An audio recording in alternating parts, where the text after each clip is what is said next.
ശബരിമലയെ സുഖവാസ കേന്ദ്രമാക്കി മാറ്റാനുള്ള സർക്കാർ നീക്കത്തിന്റെ കൂടുതൽ തെളിവുകൾ പുറത്ത്. പണം വാങ്ങി സുഖദർശനത്തിനും സന്നിധാനത്ത് താമസ സൗകര്യം ഒരുക്കാനും ഉള്ള നീക്കത്തിലാണ് സർക്കാരും ദേവസ്വം ബോർഡും. 1 ലക്ഷം മുതൽ 3 കോടിയിലധികം വരെ നൽകുന്നവർക്ക് പ്രിവിലേജ് കാർഡും പ്രത്യേക സൗകര്യങ്ങളും നൽകാനാണ് നീക്കം. ലോക കേരള സഭയിൽ പങ്കെടുത്തവർക്ക് ഇത് സംബന്ധിച്ച അറിയിപ്പ് സർക്കാർ നൽകി കഴിഞ്ഞു. പ്രിവിലേജ് കാർഡുള്ളവർക്ക് ശബരിമലയിൽ പ്രത്യേക പരിഗണന ലഭിക്കുമെന്നാണ് വാഗ്ദാനം. എക്സിക്യൂട്ടീവ് ഓഫീസറെയാണ് ഇതിനായി ചുമതലപ്പെടുത്തിയിരിക്കുന്നത്. ജനം ബ്രേക്കിംഗ് വിവരങ്ങളുമായി പ്രജിത്ത് മോഹനൻ ചേരുകയാണ്. പ്രജിത്ത്, എന്താണ് സംഭവിക്കുന്നത്? ആദ്യം ആഗോള അയ്യപ്പ മഹാസംഗമം എന്ന് പറയുന്നു. നമ്മളെല്ലാവരും ചോദിച്ചു, എന്താണ് ഇതിന് പിന്നിലെ ചേതോവികാരം, എന്താണ് ഉദ്ദേശം? വോട്ട് ബാങ്കാണോ ഉദ്ദേശിക്കുന്നത്? വോട്ട് ഉദ്ദേശിച്ചിട്ടുള്ള അല്ലെങ്കിൽ തദ്ദേശ തെരഞ്ഞെടുപ്പും നിയമസഭാ തെരഞ്ഞെടുപ്പും ലക്ഷ്യമിട്ടിട്ടുള്ള ഏതെങ്കിലും തരത്തിലുള്ള ധ്രുവീകരണമാണോ? കാര്യം ശബരിമലയിലെ ആചാര ലംഘനത്തിന് ചൂട്ടുപിടിച്ച, അതിന് മുൻകൈയെടുത്ത, ഭക്തരുടെ വികാരങ്ങൾക്ക് ഒരു പരിഗണനയും നൽകാത്ത ഒരു സർക്കാരിന് പെട്ടെന്നെങ്ങനെയാണ് അയ്യപ്പ ഭക്തരോട് ഇത്ര വലിയ സ്നേഹം വന്നത്? ഇപ്പോൾ അതിൻ്റെ കള്ളി വെളിച്ചത്താവുകയാണ്. ശബരിമലയെ ആഗോളതലത്തിൽ ഒരു കച്ചവടച്ചരക്കാക്കി അതിൽ നിന്ന് പോലും കോടികൾ കൊയ്യാനുള്ള പ്ലാനാണ് പുറത്തു വരുന്നത്. ശബരിമലയുടെ ഏറ്റവും വലിയ പ്രത്യേകത എന്ന് പറയുന്നത് നമുക്കെല്ലാവർക്കും അറിയാം. അവിടെ വലിപ്പച്ചെറുപ്പമില്ല. അവിടെ പണക്കാരനെന്നോ പാവപ്പെട്ടനോ എന്നുള്ള വ്യത്യാസമില്ല. സർവരും തുല്യ ഒരുപോലെ നോമ്പ് നോറ്റ് വ്രതമെടുത്ത് അയ്യനെ കാണാൻ വരുന്ന പവിത്രമായ 18-ാം പടിക്ക് മുകളിലുള്ള ശബരിമലയെ ഏറ്റവും കൂടുതൽ കാശ് കൊടുക്കുന്നവർക്ക് ഏറ്റവും വലിയ പ്രിവിലേജ്, താമസ സൗകര്യം. എന്താണ് സംഭവിക്കുന്നത്? എന്താണ് ലക്ഷ്യം? എന്താണ് സർക്കാർ ഉന്നമിടുന്നത്? എന്തൊക്കെയാണ് വിവരങ്ങൾ? പ്രജിത്ത് മോഹനൻ, നമസ്തേ. നമസ്തേ പ്രദീപ്. കഴിഞ്ഞ ദിവസം തന്നെ ഈ ലോക കേരള സഭയുമായി നേരത്തെ സഹകരിച്ചിരുന്ന അല്ലെങ്കിൽ സർക്കാരിൻ്റെ ലോക കേരള സഭയിലെത്തിയ പ്രവാസി വ്യവസായികളെ ആഗോള അയ്യപ്പ സംഗമത്തിൻ്റെ ഭാഗമാക്കാൻ സർക്കാർ ശ്രമം നടത്തുന്നതിൻ്റെ വിവരങ്ങൾ ജനം ടി വി പുറത്തുവിട്ടിരുന്നു. അവർക്ക് ഇതിൽ പങ്കെടുക്കാൻ ആവശ്യപ്പെട്ടുകൊണ്ടുള്ള ഒരു കത്ത് നൽകുന്നത് ജനം ടി വി പുറത്തുവിട്ടതാണ്.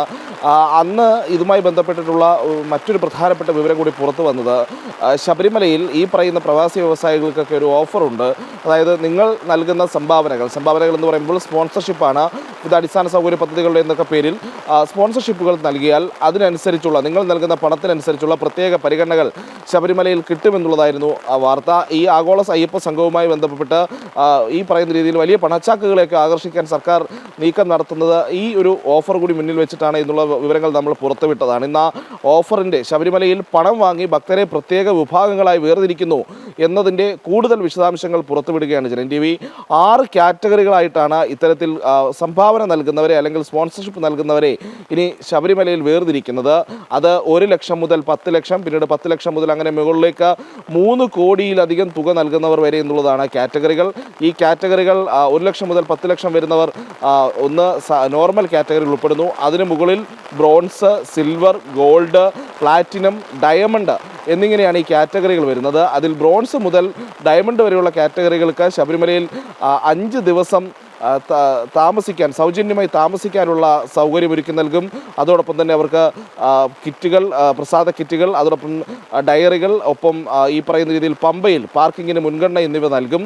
ഈ ബ്രോൺസ് മുതൽ ഡയമണ്ട് വരെയുള്ള കാറ്റഗറിയിൽ ആളുകൾക്ക് സൗകര്യം ലഭിക്കുന്നത് 1 മുതൽ 5 പേർ എന്ന രീതിയിലാണ്. വിവിധ കാറ്റഗറികളിൽ അങ്ങനെ എണ്ണം അനുസരിച്ച് നൽകുന്ന പണം അനുസരിച്ച് ആളുകൾക്ക് എത്ര പേർക്ക് ഈ സംവിധാനം, ഈ പ്രിവിലേജ് കാർഡ് സംവിധാനം ഉപയോഗിക്കാം എന്നെല്ലാം പറയുന്നുണ്ട്. അതിൽ ഏറ്റവും കുറഞ്ഞത് 1 മുതൽ 10 ലക്ഷം വരെ നൽകുന്നവർക്ക് ശബരിമലയിൽ ബുക്കിങ്ങിൽ കുറച്ച് മുൻഗണന നൽകുമെന്ന് മാത്രമാണ് പറയുന്നത്. അങ്ങനെ ആളുകളെ പണത്തിൻ്റെ പേരിൽ നൽകുന്ന കോടികളുടെയും ലക്ഷങ്ങളുടെയും അടിസ്ഥാനത്തിൽ അവർക്ക് ശബരിമലയിൽ പ്രത്യേക സുഖവാസ സൗകര്യങ്ങൾ ഒരുക്കുന്നു എന്നുള്ളതാണ് ദേവസ്വം ബോർഡും സർക്കാരുമൊക്കെ ഇപ്പോൾ ഈ പുതിയ തീരുമാനത്തിലൂടെ നടപ്പിലാക്കുന്നത്. അതിൽ ഏറ്റവും ശ്രദ്ധേയമായിട്ടുള്ള കാര്യമെന്ന് പറയുന്നത്, ശബരിമലയുടെ ഒരു ദർശനമുണ്ട്. ശബരിമലയിൽ അത് നീയാകുന്നു എന്ന് പറയുന്ന ആ സങ്കല്പത്തിൻ്റെ, അല്ലെങ്കിൽ എല്ലാവരും അയ്യപ്പന്മാരാകുന്ന സങ്കല്പത്തെ പൂർണ്ണമായും അവഗണിക്കുകയാണ് അല്ലെങ്കിൽ അവഹേളിക്കുകയാണ് ദേവസ്വം ബോർഡ് എന്ന് പറയേണ്ടിയിരിക്കുന്നു. അതിൽ ഇനി മുതൽ ഈ ബ്രോൺസ് സ്വാമിയെന്നും ഗോൾഡ് സ്വാമിയെന്നും ഒക്കെ വിളിക്കുമോ എന്നുള്ളത് നമ്മൾ കാത്തിരുന്ന് കാണേണ്ടിയിരിക്കുന്നു. കാരണം അത്ര പരിഹാസ്യമാണ് ഇത്തരത്തിൽ എല്ലാവരും ഒന്നാണ്, എല്ലാവരും സ്വാമിമാരാണ്, എല്ലാവരും അയ്യപ്പന്മാരാണ് എന്ന സങ്കല്പം നൽകുന്ന ഒരു മഹാസവിധത്തെ ആ രീതിയിൽ അവിടെ പണം നൽകാൻ കഴിയുന്നവർക്ക് കൂടുതൽ പരിഗണനകൾ നൽകുന്ന, അതും പ്രത്യേക ക്ലാസ്സുകളായി വേർതിരിച്ചുകൊണ്ട് സൗകര്യങ്ങൾ നൽകുന്ന ഒരു സംവിധാനത്തിലേക്ക് പോകുന്നത് ഈ പണം നൽകുന്ന ആളുകൾ ആളുകൾക്ക് 10 വർഷത്തേക്കാണ് അവർക്ക് ഈ സൗകര്യങ്ങളൊക്കെ ലഭിക്കുക. അതോടൊപ്പം തന്നെ അവർക്ക് സൗകര്യങ്ങൾ ഉറപ്പുവരുത്തണമെന്നതിൻ്റെ ഉത്തരവാദിത്തം അത് ശബരിമല എക്സിക്യൂട്ടീവ് ഓഫീസറിൽ നിക്ഷിപ്തവുമായിരിക്കും. നമ്മൾ എല്ലാ വർഷവും തീർത്ഥാടന സമയത്താകട്ടെ അല്ലെങ്കിൽ മറ്റു വിശേഷ ദിവസങ്ങളൊക്കെ ആലോചിക്കേണ്ടതുണ്ട് പ്രദീപ്. കാരണം എല്ലാ വർഷവും ഇത്തരത്തിൽ വലിയ ക്യൂ നിന്ന് കാത്തുനിന്ന് മണിക്കൂറുകളോളം ഭക്ഷണവും വെള്ളവും പോലും പലപ്പോഴും ലഭിക്കാതെ കാത്തുനിന്ന് എല്ലാ ദുർഘടങ്ങളും അനുഭവിച്ച് അയ്യപ്പനെ കാണാൻ എത്തുന്നവർക്ക് അരികിലൂടെ കുറച്ച് ആളുകൾക്ക് മാത്രം പ്രത്യേക സംവിധാനം ഒരുക്കി പ്രത്യേക സൗകര്യങ്ങൾ ഒരുക്കി അവരെ അല്ലെങ്കിൽ അവർക്ക് കൂടുതൽ പ്രാധാന്യം നൽകുന്നത് ആ പറയുന്ന സങ്കല്പത്തിനും അവിടെ എത്തുന്ന ലക്ഷോപലക്ഷം ഭക്തർക്കുമുള്ളൊരു അവഗണനയാണ്. അല്ലെങ്കിൽ അവർക്ക് ഒരു പ്രത്യേകതരം ക്ലാസ്സുകളിലേക്ക് മാറ്റി നിർത്തപ്പെടുന്നു എന്നുള്ളതാണ് ഇതിൽ ഏറ്റവും കൂടുതൽ എടുത്തു പറയേണ്ട ഒരു കാര്യം. ഈ തീരുമാനത്തിൽ നിന്ന് പിന്നോട്ട് പോകണമെന്ന് ഹൈന്ദവ സംഘടന. ശരി, വളരെയധികം നന്ദി. പ്രജിത് മോഹൻ ആണ് വിവരങ്ങൾ നൽകിയത്. ശബരിമലയെ വിൽപ്പന ചെറുക്കാക്കാനുള്ള നീക്കം ക്ലബ് മെമ്പർഷിപ്പ് പോലെയാണ് വിവിധ ക്ലാസുകൾ തിരിച്ച് പ്രിവിലേജ് കാർഡ് ഇഷ്യൂ ചെയ്യുന്നതെന്നാണ് നമുക്ക് മനസ്സിലാക്കേണ്ടത്. ഈ വാർത്തയുടെ വിശദാംശങ്ങളും ചർച്ചയും ജനൻ ടി വിയിൽ തുടരും. ഒരുപക്ഷെ ജനൻ ടി വി മാത്രമായിരിക്കും ഈ വാർത്ത വീണ്ടും പ്രേക്ഷകരുടെ മുന്നിലേക്ക് എത്തിക്കുക.